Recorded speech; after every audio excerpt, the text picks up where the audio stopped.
Hello everyone, Bashar here. So we are together with another guide. So this is the Season of Slaughter, Season 12. And in this season we have the season theme with, becoming the Butcher and the Bloodied items. So what are Bloodied items? So they can be... you can tell them apart from regular items by this very vague blood, red, mistish thing here. I don't know if you can see.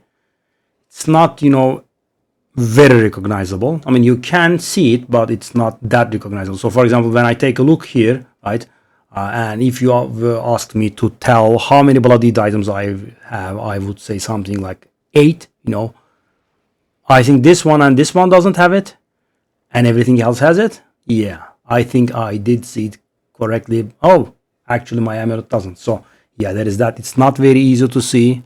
I mean, it's not very hard, but it's also not very easy, right? You cannot immediately tell them apart. So what does a bloodied item do? It has an additional modifier on it, which can roll as a great graphics. So let's get into the thing. So, there are some guides out there, but, it never goes in depth as far as I can tell.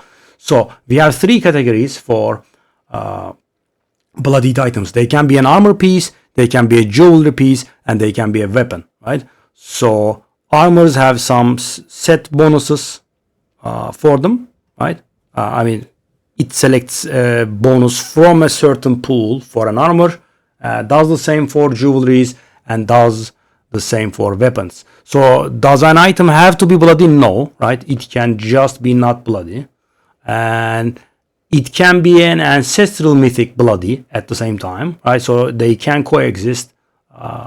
So some content in the game is going to force bloodied drops, like bloodied lair bosses and such, but some content you will be getting stuff randomly, so they will be non-bloodied most of the time and bloodied some of the time. So let's get into it. So guys, we have 3 categories. On armor we have Rampage, on jewelry we have Hunger, and on weapons we have Feast. So they are all different. And as I said, I have not seen this, taken and discussed very properly and in depth. Generally, what they tell you is, get this one, right? But the thing is, get this one is not easy. And when I say not easy, I'm 260 Paragon and I leveled very slow and I finished the entire journey. And I have not one armor piece with the bloody bonus I want on it, right? That's how hard it is. It's really hard. Unless you trade, it's very hard. So that's why I think it's important to know what options are available out there. So if you cannot get the best one, you could maybe get the second best one for your build. So let's get into it, guys. So what do we have? On Rampage, we have movement speed bonus, we have cost reduction, we have cooldown reduction, we have life on hit or life per hit. We have crit chance, we have lucky hit chance. Did I say attack speed? There is attack speed, there is crit chance, and the best one, we have core stat. So for example, guys, on a paladin it's gonna be strength percentage, on a sorcerer it will be intelligence percentage, on a rogue it will be dexterity percentage, and that is the best one on kind of all builds without exception, because there is no instance that core stat can be bad for you, right? So for example, guys, if you are playing a build that crits, you kind of don't really want the crit chance bonus from the Rampage, because you cannot really build your character based on the Rampage bonus, right? You might not have it, you might lose it, all kinds of stuff that can happen. So generally, for all characters, the core stat one is the best. There are some characters like the one I played the strongest build in the season, Blessed Shield Thorns.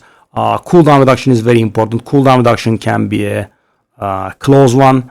I guess attack speed is kind of good. The other stuff is mostly garbage, I think. If your character is slow movement, but you kind of don't really want it. But as I said, guys, you do not have an option to choose. So let's take a look at mine. Cost reduction, thank you. Movement speed, cooldown reduction, that's not bad. and maximum life. As you can see, guys, 0 strength ones, right? 0. And the thing is, on my sorcerer, which I have done 105, nearly a week ago, none either, right? So these are, because guys, it has to be an item that you like, right? With the good modifiers.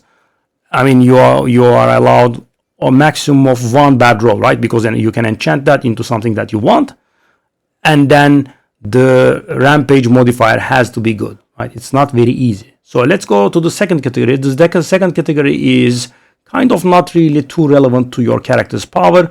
These are the jewelry. So these give bonuses as you build up your kill streak, depending on loot. So they can award you with like salvage materials. They can give you more XP. That's of course good for Paragon leveling. You could get runes from them. You could get hunger items or feast items. What that means is, when you are building up your streak, your items to drop, your chance to drop hunger items increases based on your streak level, right? And the streak levels are 10 or something like that as a starter. Then the second threshold is 100, then 250, then 500. That is the most important one because that's what you can achieve in pits. The next one is 1000. This can be very rarely achieved in pits if you are avoiding elites and you are getting a lot of weaker monsters. Then that can be achieved. Normally in pits you will be in the somewhere in the 700 800 neighborhood if you don't let the stack fall off. And finally we have 9000. Yeah, a bit of a myth, but yeah, that is it. I mean, I never reached it, but so these are the tiers, and you will be able to notice. So for example, right now I have life, right? And when I'm doing the pit, I can see my life increasing over and over, right? So right now I have 11k base, right?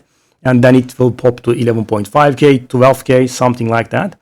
Finally, we have the weapon category, which is called feast.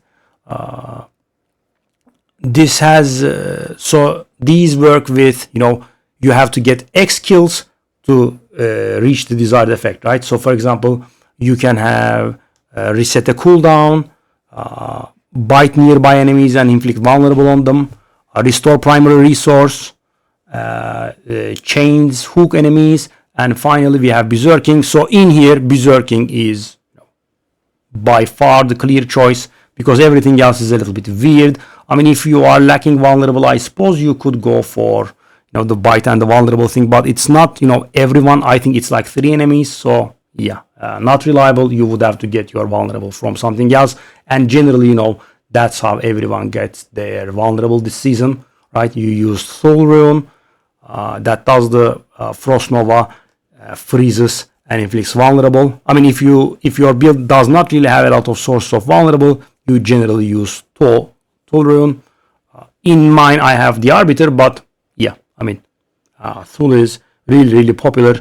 Its price is in the legendary rune neighborhood. It's that popular, and it's not even used too much, I think, as a mythic item craft thingy. So yeah, as I said, guys, we have 3 categories: rampage for armor, hunger for jewelry, and feast on weapons. And obviously, if you are using a two-handed weapon, the bonuses will be different. So for example, let me tell you an example.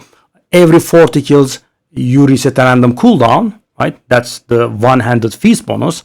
And if you are using a two-handed weapon, it's gonna be every 40 kills you reset 2 cooldowns, right? So it does get better, but this season not really many people are using two-handers. It's generally a weapon and a shield, or a weapon and an offhand, something like that. Yeah, so guys, as I said, I have not really seen too many people discuss this in detail, so that's why. And by the way, if you could leave a feedback about the volume of the video, because it feels like the sound bar is always maxing. That was not the case before. Is it too loud? Let me know, and I'll try to lower the volume a little bit the next time around. So that's about it for Bloodied items, guys. Stay tuned for a few more Diablo videos. I think then we will be done. I'm gonna share you with this breast shield build, and maybe a few more videos, and then we'll be done. And I'll see you guys in another video. Bye bye.